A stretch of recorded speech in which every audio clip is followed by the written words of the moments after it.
Dr. Guelzo is the Henry R. Luce Professor of Civil War Era and Director of Civil War Era Studies at the Gettysburg College. His essays, reviews, and articles have appeared in publications ranging from the American Historical Review and the Wilson Quarterly to major newspapers including the Philadelphia Inquirer, the Wall Street Journal, the Washington Post, and others. He is the author of Lincoln's Emancipation Proclamation, The End of Slavery in America, 2004. The author of Abraham Lincoln, Redeemer, President, 1999, both winners of the Lincoln Prize, and he's written Fateful Lightning, A New History of the Civil War and Reconstruction, out in 2012. His latest book, Gettysburg, The Last Invasion, was released in May. It is with great pleasure I introduce to you Dr. Guelzo.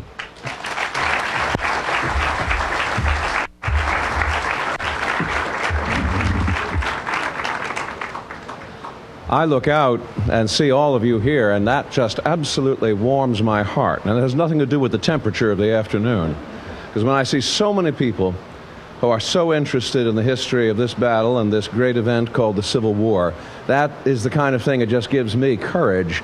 And I'm just so happy to see all of you here and welcome you to Gettysburg, and hope that over these next several days of the sesquicentennial of the battle, you will just have the very best time that it would be legal for you to have.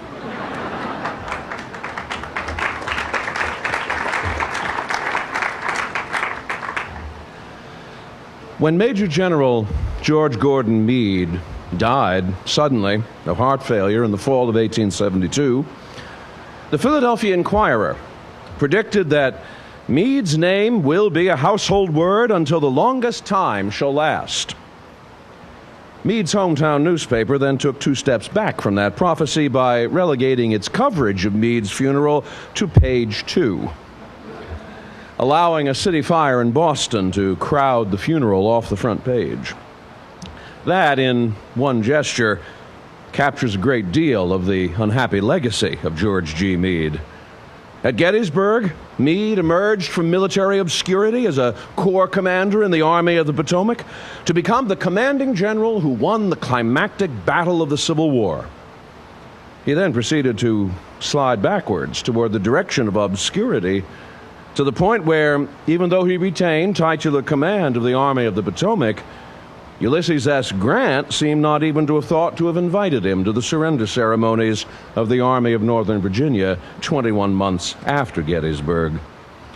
George Meade thus becomes the Civil War's version of Mark Fidrich, Chien Ming Wang, and Herb Score. In baseball parlance, the player who comes off the bench, pitches a great game or a great season, and then drops back onto the bench. And Meade left after him the same nagging question that these heroic flameouts also left. How? How did George Gordon Meade take charge of an army only 3 days before a battle of the magnitude of Gettysburg, manage to defeat the invincible Robert E. Lee, and then somehow never do anything like that again? Was Meade really only an accidental victor? Or was he an unappreciated genius who had his laurels snatched away by mean-spirited politicians? Meade himself never left an explanation, but that explanation may be bound up in just one word: Williamsport. Born on the last day of 1815 in Cadiz, Spain, where his father, the Philadelphia merchant Richard Worsham Meade, was the U.S. naval agent, George Meade was described by a soldier in the 19th Maine as a tall, spare man with grayish whiskers and a large nose who always wore spectacles. He never wanted to be a soldier, but Richard Worsham Meade had invested the family fortune in high-risk Spanish securities during the Napoleonic Wars, and when the Spanish government defaulted, the elder Meade was bankrupted and died in 1828. Like another son of a distinguished but feckless father, Robert E. Lee, Meade was shuttled off to West Point as the best opportunity to obtain a professional education at no cost. He graduated 19th in a class of 56 in 1835 and served in the Mexican War. But most of his Army career was devoted to a variety of engineering tasks, including 5 still-standing coastal lighthouses and surveys of the Florida coastline and the Great Lakes. Even though he considered himself a Philadelphian and married into the Philadelphia mercantile aristocracy, Meade found himself mired in Detroit, still in charge of the Northern Lakes Survey when the Civil War broke out. He might have stayed there, too, had it not been for his connections to another member of that Philadelphia elite, George B. McClellan. Philadelphia's upper crust leaned both Southern and, after 1856 and the demise of the Whig Party, Democratic. That association alone might have put Meade under a cloud for promotion and command assignment in the eyes of triumphant Republicans in Washington. But Meade did not help himself by refusing the demand of radical Republican Senator Zachariah Chandler of Michigan that he and his officers retake their loyalty oaths publicly in the Detroit office of the Lake Survey. I have ever held it to be my duty to uphold and maintain the Constitution and resist the disruption of this government, Meade said. But he made no secret of his hope that the ultras on both sides would somehow be repudiated and the masses of conservative and moderate men may compromise and settle the difficulty. Not surprisingly, when Meade journeyed to Washington to request an active duty appointment, he was rebuffed. Only after George McClellan took command was Meade finally called up to command the 2nd Brigade of George McCall's Pennsylvania Reserve Division. From there, Meade went swiftly and steadily up the ladder to command the Reserve Division and achieving the only significant breakthrough of the Battle of Fredericksburg, and then finally command of the 5th Corps of the Army of the Potomac before Chancellorsville. Although Meade survived the head-rolling that followed McClellan's dismissal from the Army command, he was still identified with the McClellanite faction of the Army. In the eyes of a Boston-born staffer in the 1st Corps, Stephen Minot Weld, all the soldiers are still strong McClellanites, and General Meade among the number. Meade himself acknowledged his sympathies with McClellan.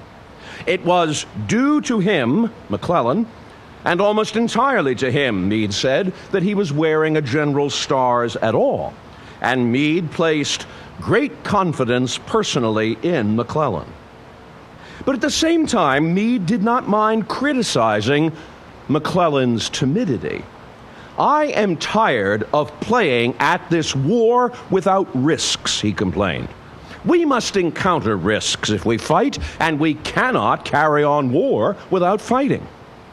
So despite the political suspicions that hanged around George Meade, it was to Meade that Lincoln gave command of the Army of the Potomac on June 28, 1863. 3 days later, the Battle of Gettysburg began. George Meade had never planned to fight at Gettysburg. He preferred to adopt a defensive posture in dealing with Robert E. Lee's invasion of Pennsylvania and dig the Army of the Potomac into prepared positions behind Pipe Creek in northern Maryland. Meade, in fact, missed the entire first day's fighting and only arrived on Cemetery Hill in the wee hours of July 2nd. And it is difficult thereafter to evaluate just how much control Meade had over the remainder of the battle.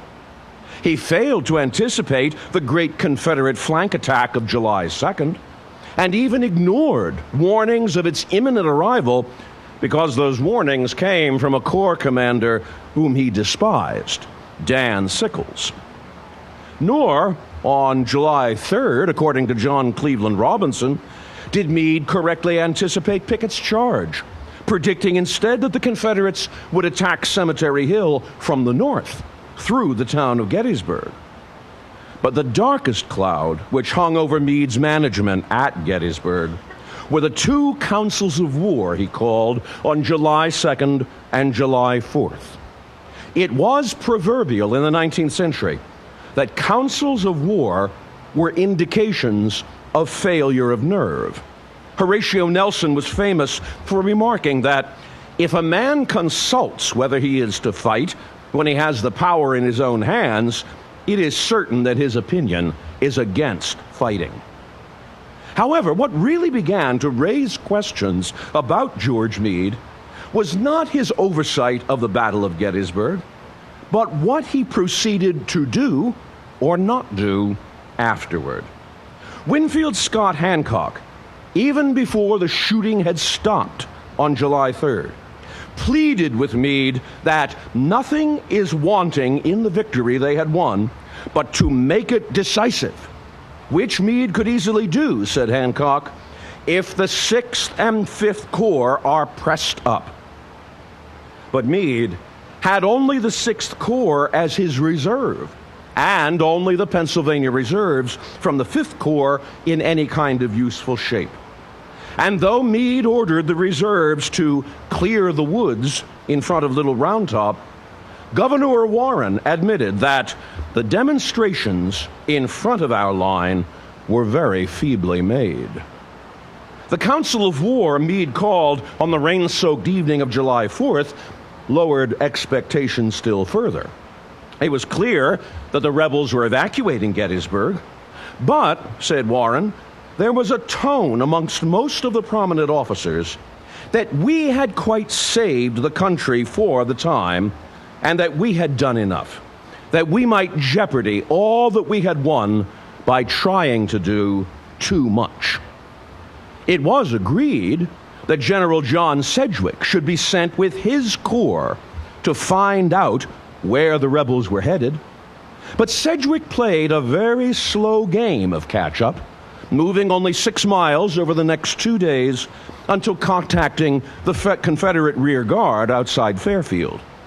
Sedgwick showed no disposition to push this rear guard, and he assured Meade that the enemy have a very strong rear guard and will hold the gaps strongly. That was enough to dissuade Meade. He would move down the east side of South Mountain, keeping the mountains between himself and Lee, protecting Washington and Baltimore, rather than looking for some final high noon confrontation with Lee, and leave it instead to his cavalry to harass and delay Lee's movements, which they did at Fairfield, at Monterey Pass, at Greencastle, at Boonesboro, and Hagerstown. When Lee's bleeding and disorganized army reached the Potomac River crossings at Williamsport, Maryland, the rains offered Meade another chance to finish the work begun at Gettysburg. Lee's trains made Williamsport on July 6th, followed by the rest of the Army of Northern Virginia on the 7th, only to find the Potomac River swollen to an almost unprecedented height, well beyond fording stage. There was, said one Confederate officer, neither rations nor ammunition for the troops and prisoners, nor food for the starving animals who could scarcely drag themselves through the mud. So Lee improvised a long defensive line along a ridge that covered Williamsport and set his engineers to tearing down everything in the neighborhood made of wood and stripping every sawmill along the river of boards and crossbeams to construct makeshift pontoons. None of this made Meade move any faster. The Army of the Potomac reached Frederick, Maryland only on July 8th, then turned west through the South Mountain Gaps. And it was not until July 11th that the Army of the Potomac had entirely cleared the gaps. What occupied Meade's mind was not an anxiety to come to grips with the remainder of Lee's army, but an anxiety over what might happen if he did. After Gettysburg, he complained, everyone, the people and the government, now believed that I must always be victorious and that Lee must be demoralized and disorganized. Did they not realize, Meade asked in the same vein, that battles are often decided by accidents? According to Meade, he possessed no genius, no magic formula, and as for tactics and strategy, no man of sense will say in advance what their result will be. But Lee was not going to wait for him to pacify those anxieties. Confederate engineers, sometimes with only one axe or one saw to each squad, managed to cobble together enough pontoons to string together an 800-foot-long floating causeway across the Potomac at falling waters. Even better, the rains stopped, and the river began to fall, 1.5 feet by July 12th. From all appearances, the fords near Shepherdstown and Williamsport are now practicable for infantry. And the next afternoon, Lee issued orders to cross the river under cover of darkness. George Meade, meanwhile, promised General-in-Chief Henry Wager Halleck on July 10th that he would have the Army of the Potomac within 4 miles of Lee's defenses that evening. But by July 12th, Meade had only just crossed the Antietam Creek, and although he promised Halleck again that he would attack them tomorrow, that evening, about 8 or 9 o'clock, Meade called yet another council of war. When he put to his corps commanders the question, shall we, without further knowledge of the position of the enemy, make an attack? Most of them, with one consent, began to make excuse. Meade reported to Halleck the next day that his proposal for an attack had been overruled, 5 out of 6 of the corps commanders being unqualifiedly opposed to it. But a faint atmosphere of things not being quite what met the eye hung over this council. For one thing, Meade changed his story about the council 9 months later, testifying before the Joint Committee on the Conduct of the War that he cannot state positively what each individual vote was, but thought that an attack had been favored by 2 corps commanders, Otis Howard and James Wadsworth, who was temporarily in command of the 1st Corps. Howard remembered 3 dissenters at that meeting, himself, Wadsworth, and Alfred Pleasanton, as did Wadsworth. And then there was the question Meade had posed itself, whose peculiar phraseology convinced Henry Warner Slocum that it indicated the decision the commanding general anticipated, so that the council's conclusion would be, as Slocum wrote, precisely what he desired and anticipated it would be when he framed the question. Meade, in other words, wanted to be on record as favoring an attack, but he also wanted it on the record that he had been talked out of it, which he, as Slocum put it, at once used to sustain himself at the expense of his brother officers. Halleck read between the same lines. You are strong enough to attack and defeat the enemy before he can effect a crossing, Halleck frantically wired Meade late on July 13th. Act upon your own judgment and make your generals execute your orders. Call no council of war. And above all, do not let the enemy escape. But by the time Meade received Halleck's telegram, the escape was already in progress, and Lee's army had bade farewell to Maryland with little more to trouble them than a cavalry skirmish. The Army of the Potomac was the first to vent its disappointment. John Chase, in the 1st Massachusetts Light Artillery, saw the men take the burdens of the miserable weather and even more miserable roads after Gettysburg like martyrs, saying, if only we can get at them again before they get out of Maryland and get as good a ration of Rebs as we did at Gettysburg. Animated by the glorious triumphs of Gettysburg, wrote Henry Nichols Blake of the 33rd Massachusetts, they wished with one united voice to be led to the work of carnage at Williamsport. Lee's army is crippled, added Captain Samuel McConaughey of the 93rd New York, and it may be crushed before he recrosses into Virginia. When they awoke on the morning of July 14th to find the Confederates gone, soldiers in the 77th New York were more incensed than surprised. And for a long time, the most awful curses were uttered in connection with the names of Meade and certain generals who had opposed the assault. Artilleryman Chase was confident that we could have just cleaned them out from the word go. But I suppose that is the last thing a good many of our damn poor apologies for officers want to see, is this war ended. In the 118th Pennsylvania, the men refused the call of their colonel for 3 cheers for Meade. Not a man moved in response. Not a voice was heard. All stood still. The soldiers were not the only ones infuriated at the escape. In the first flush of good news from Gettysburg, Abraham Lincoln was more than satisfied with what has happened north of the Potomac so far. And on July 11th, he seemed to his secretary, John Hay, to be in especially good humor, as he had pretty good evidence that Meade had announced his intention of attacking.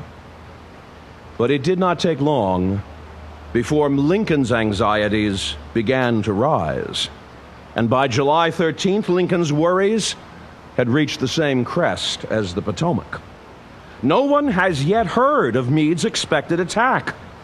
And Lincoln took the desperate step of sending Meade a plea which did everything but sink down on bended knee. You will follow up and attack General Lee as soon as possible before he can cross the river. If you fail, this dispatch will clear you from all responsibility. And if you succeed, you may destroy it. But at noon on the 14th, Meade sent the news that Lincoln had been dreading. On advancing my army this morning, Meade reported, I found on reaching his lines that they were evacuated. Lincoln was not a man often given to displays of emotion. But that afternoon, he was, as John Hay put it, deeply grieved.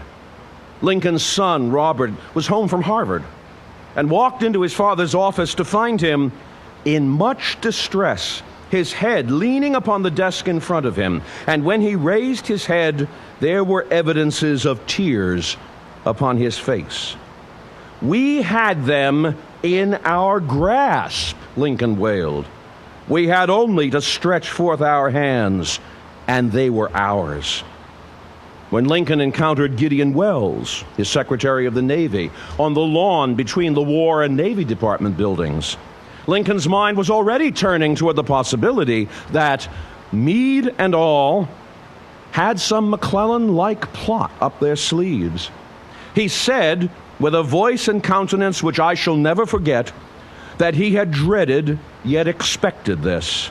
There is bad faith somewhere. What does it mean, Mr. Welles? Great God, what does it mean? Meade really had no such grandiose schemes or plots up his sleeve. But far from feeling any embarrassment when Meade learned through Halleck that the escape of Lee's army without another battle has created great dissatisfaction in the mind of the president, Meade considered himself the injured party. Meade replied as immediately as the wires permitted, indignantly requesting that he be permitted to resign. The censure of the president conveyed in your dispatch is, in my judgment, so undeserved that I feel compelled most respectfully to ask to be immediately relieved from the command of this army. But he must have known that neither Halleck nor Lincoln would actually dare to cashier him. Lincoln himself wrote a soothing letter insisting on how very, very grateful he was to you for the magnificent success you gave the cause of the country at Gettysburg. But even as he assured me that he was sorry now to be the author of the slightest pain to you, the bitterness still seeped back in. I do not believe you appreciate the magnitude of the misfortune involved in Lee's escape. Again, the image of the unclosed hand came to him. He was within your easy grasp, and to have closed upon him would, in connection with our other late successes, have ended the war. And then, realizing the futility of it, Lincoln filed the letter away, scribbling on the envelope, "To General Meade, never sent or signed."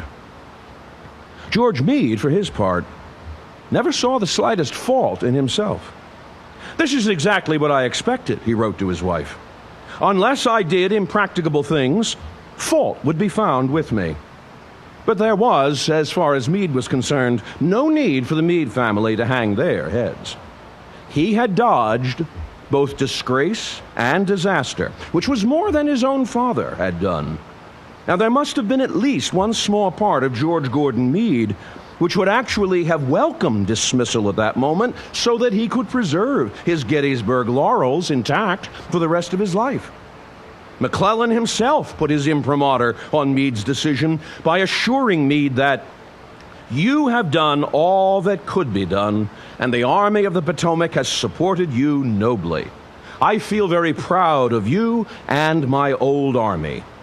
Meade, said McClellan, would surely have another severe battle to fight, but I am confident that you will win. Well, McClellan was right about the severe battle that Meade was going to have to fight, but it would not be fought with the Army of Northern Virginia. Daniel Sickles had lost a leg at Gettysburg, but after convalescing exuberantly in Washington, he returned to the Army on October 18th, expecting restoration to command. Meade made it clear that under no imaginable circumstances would he ever agree to having Dan Sickles in charge of anything in the Army of the Potomac. Sickles then gained the ear of Lincoln and his old friends in Congress and began assiduously poisoning as many minds as he could reach and triggering a resultless investigation by the Joint Committee on the Conduct of the War, where Sickles was the first witness, insisting that the destruction of the Confederate Army at Williamsport was the great aim and object of our army, and I do not think there was any military difficulty to prevent a decisive attack upon General Lee. Meade, for his part, never admitted that he had been mistaken at Williamsport. "If I had attacked Lee on the 13th of July, it is believed by some of my officers who subsequently inspected his lines that it would have been a failure."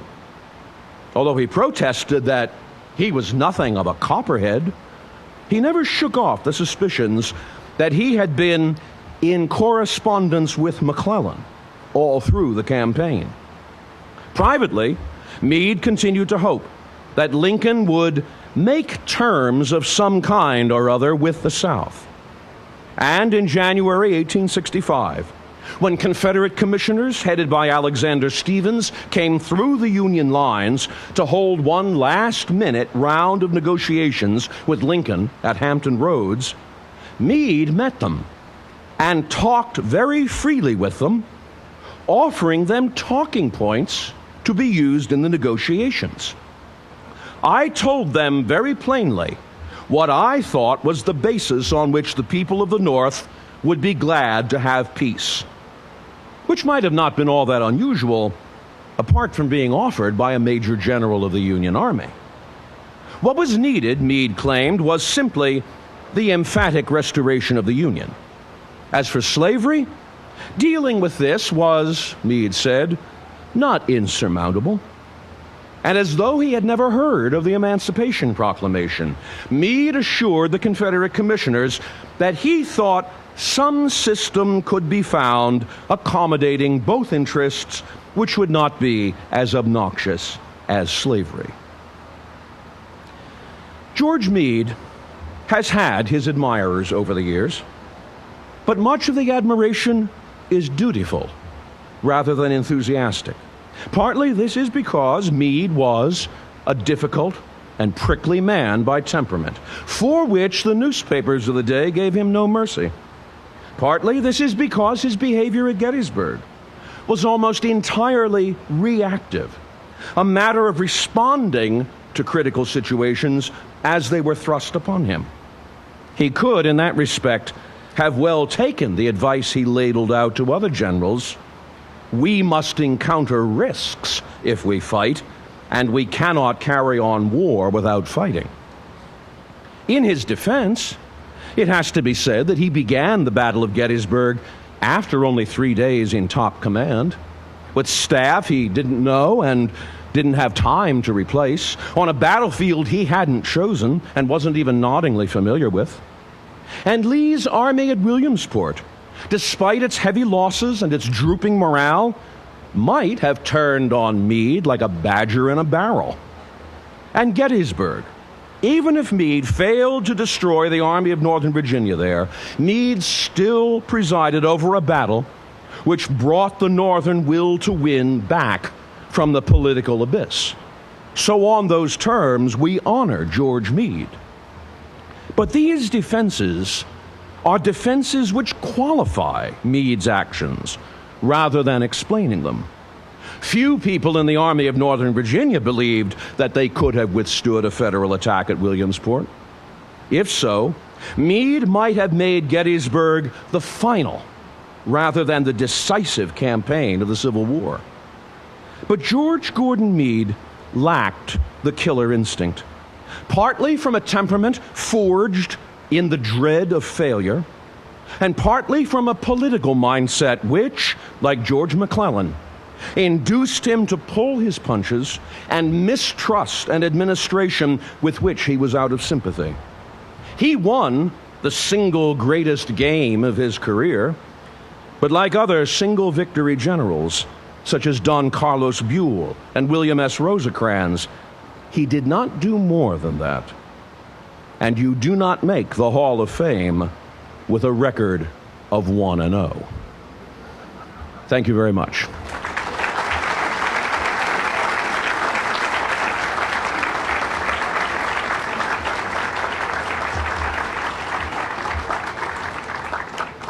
I am reliably informed there is a question time. Dr. Guelzo, let me just say thank you. I've admired your work for many years and appreciate all that you have. Have not had the opportunity to read the book yet, but I'm looking forward to it. I suppose I've always been somewhat sympathetic to George Gordon Meade, and I'd like you, if you could, to just comment on two things. You made a comment that General Robinson said that Meade actually expected that the attack would not come across the 1 mile plain, but would come north through the town of Gettysburg. I'd like you to comment on the fact that General Gibbon made a comment afterward that Meade, after the Council of War on the night of July 2nd, pulled him aside and said that if the attack comes in the morrow, it will come on your front. General Gibbon being a somewhat reliable source. The other thing I would like you to comment on, if you would, is the fact that General Meade is ordered to take command of the Army of the Potomac. He's not offered command of the Army of the Potomac. We know that when he assumed command, he was not altogether familiar with the condition of the other corps of the Army. When he met with General Hooker, he was alarmed at how widespread the Army was. If he didn't know the condition of anything but the 5th Corps or the disposition of the other 6th Corps of the Army, how can we expect him, other than with the advantage of hindsight, to understand the condition of the Army after 3 days of fighting here around Gettysburg, to follow that up, killer instinct or not, and destroy the Army of Northern Virginia? So, Probably the two most important questions that could be asked about George Meade. Let me try to respond to both of them. I don't want to try to put John Gibbon in conflict with John Cleveland Robinson. Both were division commanders at Gettysburg. But two things do enter into the evaluation you make of these comments. First of all, Robinson's report was part of his official report that he filed just after the battle. So that was very fresh and very direct.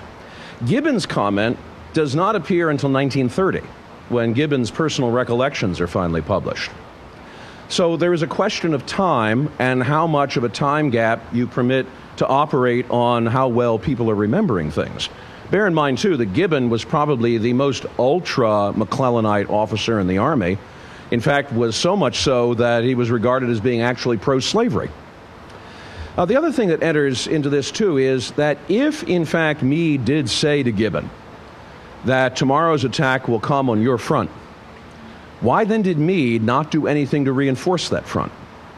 Because, in fact, no additional troops were slotted into that sector to back up Gibbon's division or to back up Alexander Webb's Philadelphia Brigade or Norman Hall's brigade or the brigades commanded by Alexander Hayes. All told, approximately 3,500 Union troops had to hold that sector against the attack of Pickett, Pettigrew, and Trimble. If Meade was that prescient and understood the attack was going to occur there, why no reinforcement of that line? Why not pull at least some elements, a brigade at least, from the 5th Corps or from the 6th Corps or from the 12th Corps? The 6th Corps, of course, being his reserve at the battle. But he does not. This is not to say that Meade was being deliberately derelict, but it may be to suggest that John Gibbon, many, many years after the battle, was remembering something that might not have been said in quite the way that it was said in the memoirs that are published in 1930. This is a judgment call, but it does mean that there are qualifications for those famous comments of John Gibbon's. So it's not entirely something that I want to question just on the basis of a will-o'-the-wisp. The other thing is the behind the 8-ball problem, and that is a serious question, because I have to say that if I had been in George Meade's shoes or boots, I would not really have wanted to find myself looking at a situation like that.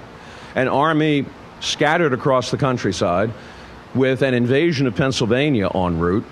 I suppose if I had been in that situation, my first inclination would have been to say, let's all get together at Pipe Creek and play this as safely as possible, because what we do not want to do is lose the entire war in an afternoon by a hasty and ill-considered pursuit of Robert E. Lee.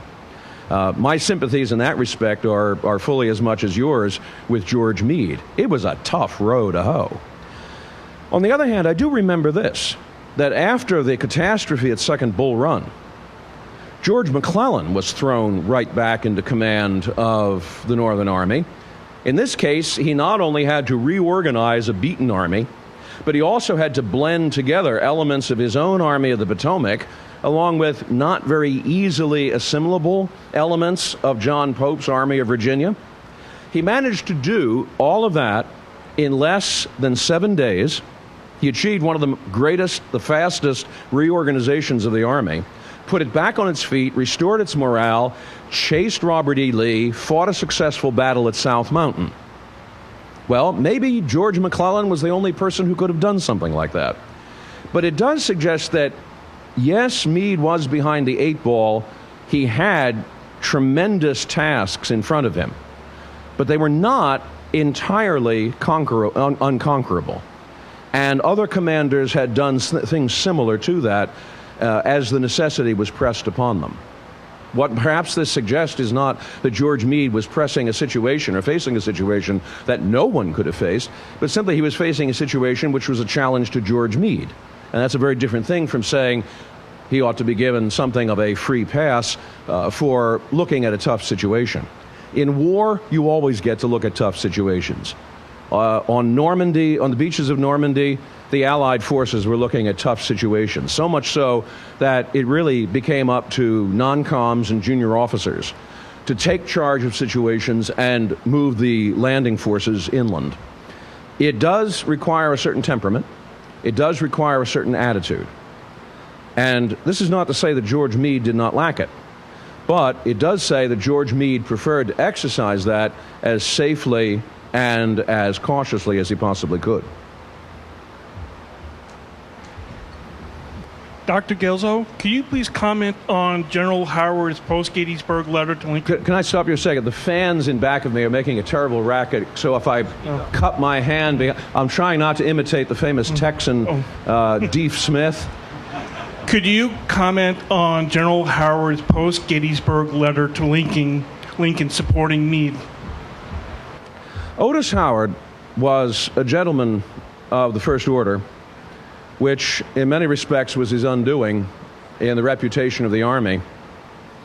He was a Republican, an abolitionist, and an evangelical Protestant. On all three scores, he was out of harmony with the culture of the Army of the Potomac, which didn't have much use for any of the above.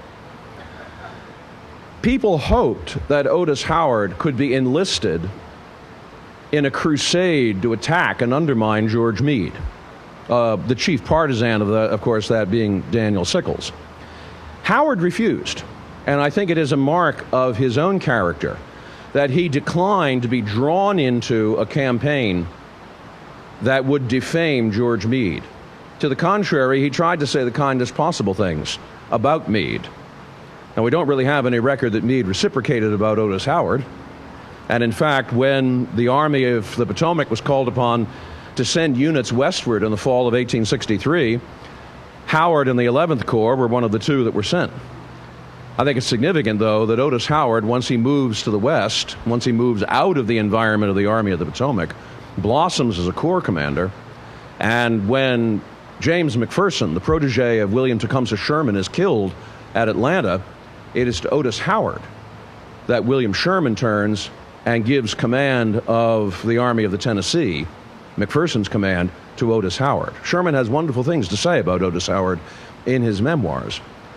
Otis Howard, however, in the context of the Army of the Potomac, was a man on the outs, a man in many respects shunned for his beliefs. I think that his comments about Meade were a mark of his own integrity, refusing to join in what really amounted on the part of Sickles to a scurrilous campaign of defamation. Hi, Alan. A question and a comment. The question is a theological one. Would you please contrast why George McClellan left the church of his upbringing while his later subordinate Phil Sheridan did not, and what this indicates about the moral courage to make a great commander? And two, the comment is, would you tell the audience about what world famous, not just nationally famous event happened in 1948 at Pipe Creek Farm? A very brave man used a pumpkin to a certain purpose. How long did you say we had for that? Well, I can't really speak at any great length about the churchmanship of George McClellan or Phil Sheridan. Both of them had their unusual quirks, to put it mildly. And it probably is best to leave it that way on the principle of Queen Elizabeth about not opening windows into men's souls. As for Pipe Creek in 1948, when we get around to the sesquicentennial of Pipe Creek and Monocacy, then I'll talk about that. But we're doing Gettysburg this weekend. Dr. Guelzo, I've read your book. It's the best book I've ever read on this subject. I thought it was really wonderful. How much did what was our... Do I owe you something? I could not put this book down once I started reading it. It's so good. Well, I have a question about the relationship between General Reynolds... Yes, go ahead. Two folks. Yeah. General Reynolds and General Meade. Did he defy orders by going from Pipe Creek into Gettysburg? Well, I don't think that Reynolds defied orders. I think Reynolds didn't get them. Reynolds shows no sign, and there's no evidence that he ever received the Pipe Creek Circular, which was the set of orders that went out to the Corps commanders of the Army of the Potomac instructing the fallback to Pipe Creek. We know that some of them did. Dan Sickles got his copy of the Pipe Creek Circular. So did Sedgwick, so did Sykes.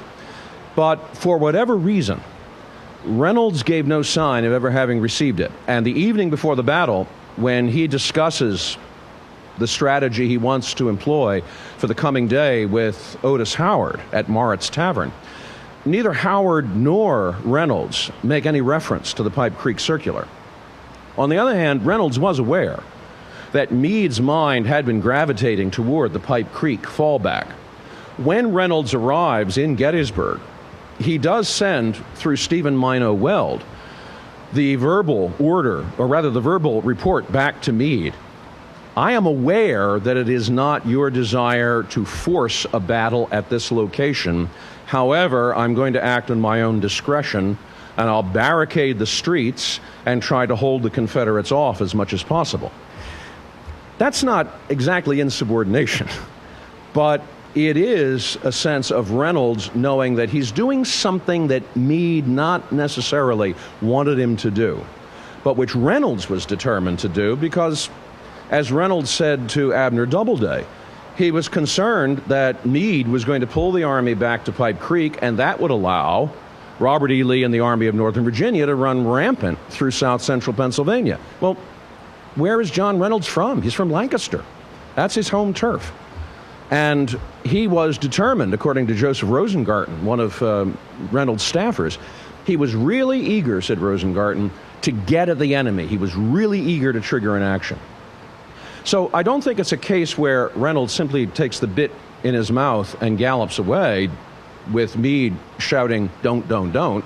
But it's more where Reynolds believes that until he actually has written orders from Meade, then he has an element of discretion to do what he wants, even if doing what he wants, he's aware that this is not quite what Meade had in mind.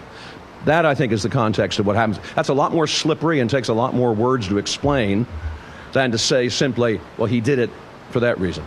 But this is a situation which is full of slipperiness, which is full of uncertainty, full of people on the ground having to make decisions in a lot of times making those decisions without direction from higher ups.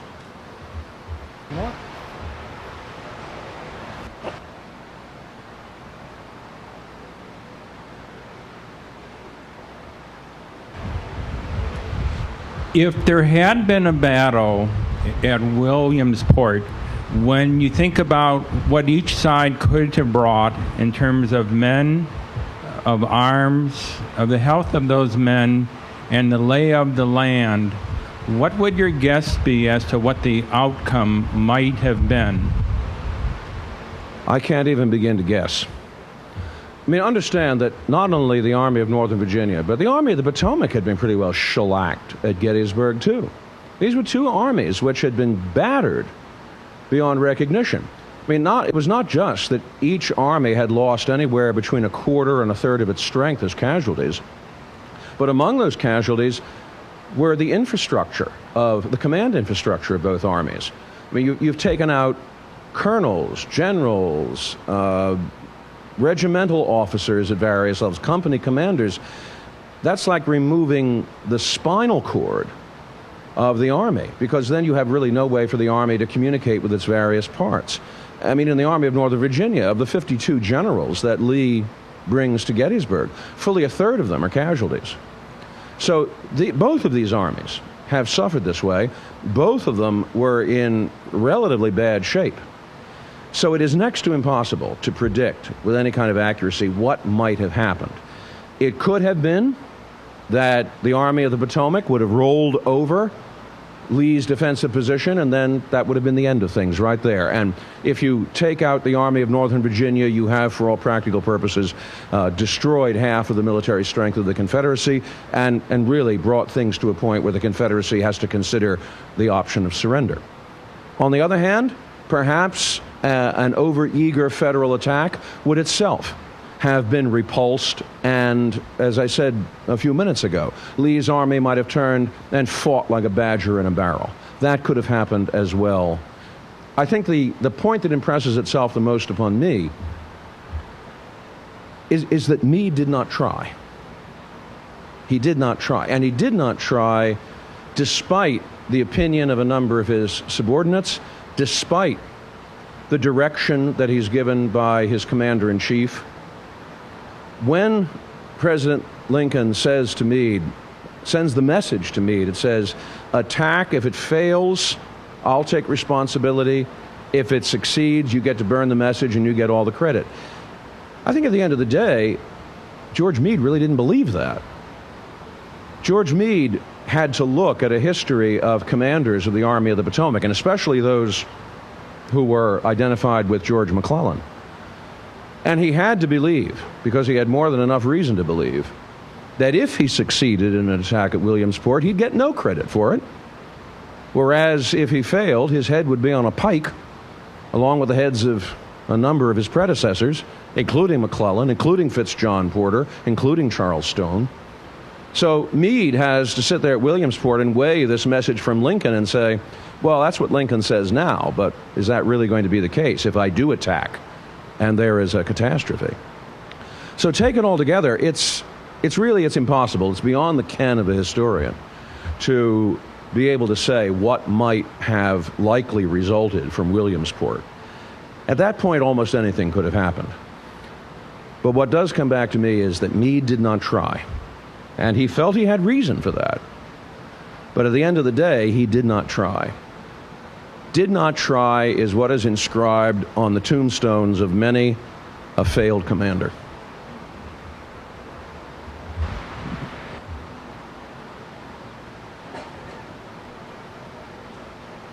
Well, you may have hinted at the answer to this question. You may have already hinted at the answer. You may have hinted at the answer to this question. But you mentioned tellingly that Meade was 1-0 and therefore was not eligible for the Hall of Fame. He went on then to play for a team where the manager became one of the players, and indeed a very good one at that. Can you remind us what Grant thought of Meade, and then speculate whether and how much Grant's interposition eclipsed Meade's true potential? Well, the story of Ulysses Grant and George Meade and their relationship is a very long and tortured one. When Grant comes east in March of 1864 to take up his commission as lieutenant general, the very fact that he's been brought east, the very fact that Elihu Washburn puts the motion in Congress to have Grant promoted to lieutenant general, and thus senior officer of the United States Army, was itself understood as a way of one-upping George Gordon Meade. It would have been politically dicey for Lincoln to have dismissed Meade. After all, he was 1-0. He was the victor of Gettysburg. But Lincoln had done something similar after McClellan's failure on the peninsula. McClellan, of course, had gone through the 7 Days campaign and backed himself onto Harrison's Landing, squalling for more troops to do who knew what with. And Lincoln's response was not to relieve McClellan of command at that point, because it would have been too politically risky. What Lincoln does is to create another army, the Army of Virginia, and begin moving parts of the Army of the Potomac out from under McClellan and giving them to John Pope and the Army of Virginia, so that by the end of August, George McClellan is still in command of the Army of the Potomac, but the Army of the Potomac, as he complained in a letter he wrote to his wife, really consisted of his tent and his guard. And it was very nifty. The problem was, of course, it didn't work at Second Bull Run. And to Lincoln's mortification, he had to put McClellan back into command. Well, in a sense, something of the same thing is happening here with Meade. Lincoln does not relieve Meade, but he puts Ulysses Grant up to lieutenant general and gives Grant overall command of the armies and makes it clear to Grant that he expects Grant to stay in the east. Well, Grant, this makes a very difficult situation for Grant and for Meade. And when they first meet, Meade tries to ease the situation by actually offering to resign. And that was a generous act on his point. Meade had really read the tea leaves correctly on that point. And Grant is so taken with this. I mean, how often in the Civil War did you get one of those egomaniac generals who was actually offering to step aside for someone else? And Grant was so taken with that he instead turned around and said, no, we'll keep things as they are, and I will go with the Army of the Potomac, not as its commander, but as simply the general-in-chief who's going along with one of the armies. In some senses, the same way an admiral goes along with a fleet, but the captain of the flagship still is in charge of that ship. From that point, the relationship with Grant and Meade went nowhere but down, because Meade, increasingly during the Overland Campaign, becomes frustrated and infuriated with the press giving all the credit to Grant. He writes voluminous letters to his wife in Philadelphia complaining about the press, and how at one point he says, you would not believe that your husband is still with the Army of the Potomac. So there was a little green tinge to some of that. And Meade himself, as Grant admitted, could be dyspeptic. Meade frequently in a fit of temper, would offer to resign. And at one point, Grant, in his memoirs, wrote that there was a moment toward the end when he was almost willing to give Meade his wish. But that actually does not happen. What is significant, though, is that whenever Meade has an argument with one of Grant's favorites, for instance, Phil Sheridan, Grant always gives Sheridan the headway to Meade's frustration and humiliation.